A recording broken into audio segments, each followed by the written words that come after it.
Nova Jerusalém.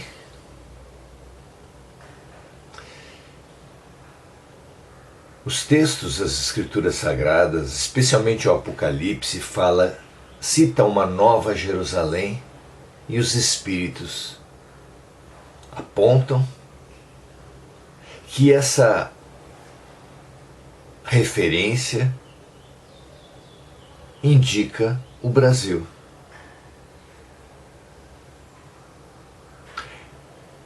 Essa reflexão, porém, deve nos servir de esperança, porque somos a nova terra prometida, mas também de alerta, visto que o povo judeu, que recebeu e acolheu não apenas tantos profetas, mas o próprio Messias, cultivou os profetas apenas depois que eles passaram e não reconhece o Messias até agora.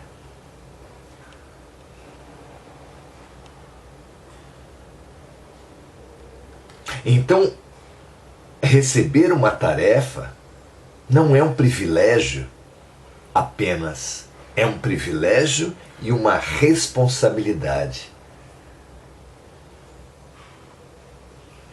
Digamos melhor, é uma honra e uma responsabilidade, porque o Pai, Deus, o Pai perfeito, não faz privilégio entre seus filhos. Nós precisamos demais estudar o Evangelho e aprender o que aconteceu com o povo judeu, porque nós somos também um povo escolhido, como a França foi com Allan Kardec, como a Índia foi com Buda. De forma triste, temos sempre sacrificado os profetas. Kardec foi muito mal compreendido, perseguido, praticamente expulso da França.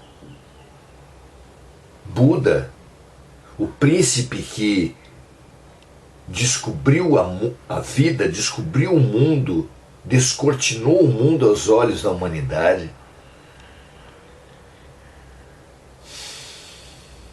abdicando da vida palaciana, com seu isolamento, sua arrogância,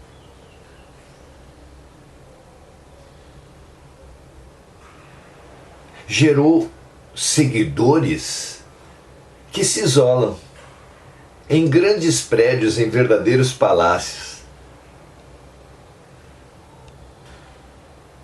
O mesmo ou pior acontecendo com Jesus,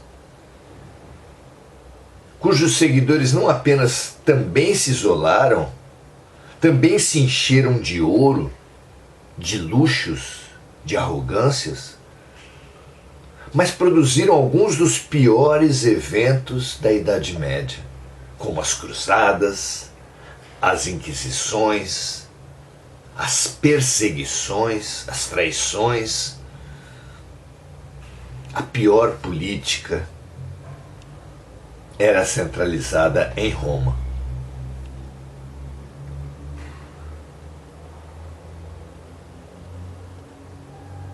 Quando se fala de Brasil, coração do mundo, pátria do Evangelho, somente as pessoas sem visão histórica, sem perspectiva da vida, é que podem se orgulhar. E isso,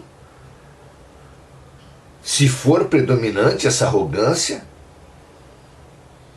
é praticamente certo que repetiremos as piores práticas dos povos escolhidos. Será que também nós teremos que ser deixados de lado para repassar a nossa função a outros povos?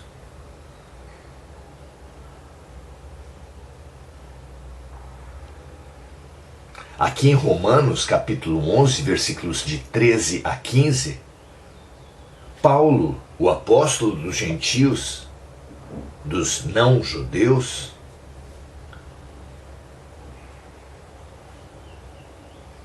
mostra o movimento, a lógica da ação da luz. Diz ele assim: porque convosco falo, gentios, que enquanto for apóstolo dos gentios, exalto o meu ministério, para ver se de alguma maneira posso incitar à emulação, ao sacrifício, os da minha carne, os judeus, e salvar alguns deles. Porque se a sua rejeição é a reconciliação do mundo, se a falência dos judeus transbordou o cristianismo antes do tempo para outros povos, qual será a sua admissão, a admissão dos judeus,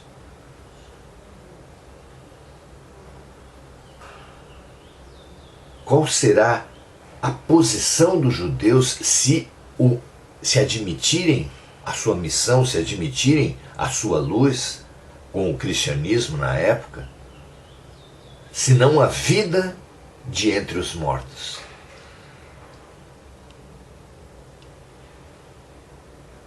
O raciocínio de Paulo vinha sendo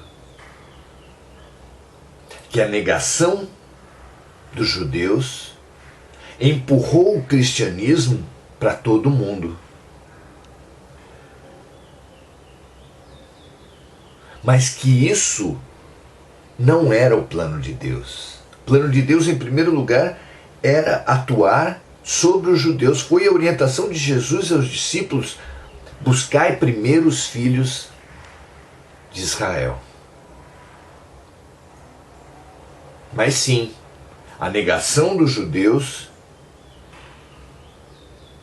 que seriam a caixa de ressonância para passar o cristianismo ao mundo,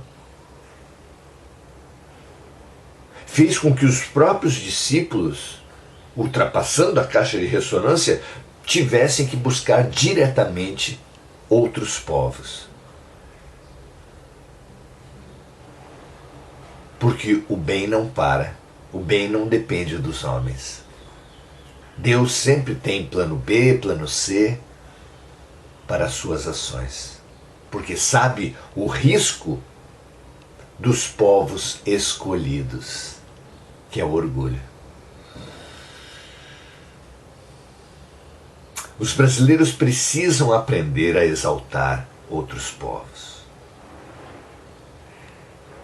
Não adquirindo armas, fast food, drogas, não invejando arrogâncias e imposições violentas, racistas, xenófobas,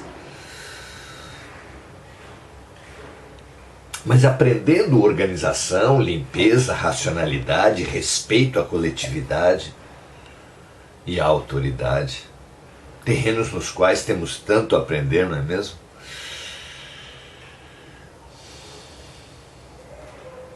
E aprendendo mais inteligência emocional onde quer que ela esteja.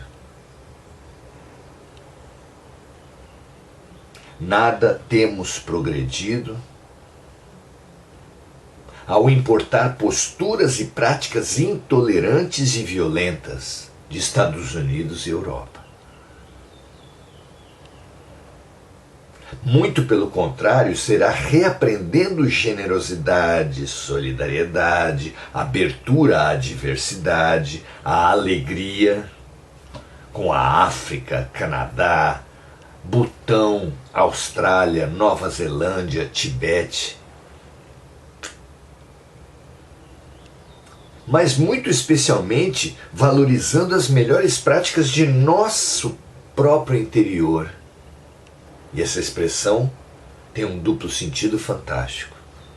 Precisamos revalorizar o nosso interior individualmente e coletivamente como nação. as nossas periferias, o nosso sertão, os nossos quilombos, aldeias. Será assim que conseguiremos honrar o papel a nós destinado de coração do mundo e pátria do Evangelho. Que assim seja, que assumamos essa postura da humildade, da valorização ao simples, da solidariedade, da ênfase aos povos simples,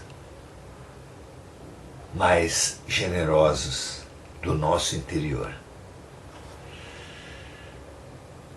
Paz e bem para todos. Até a próxima.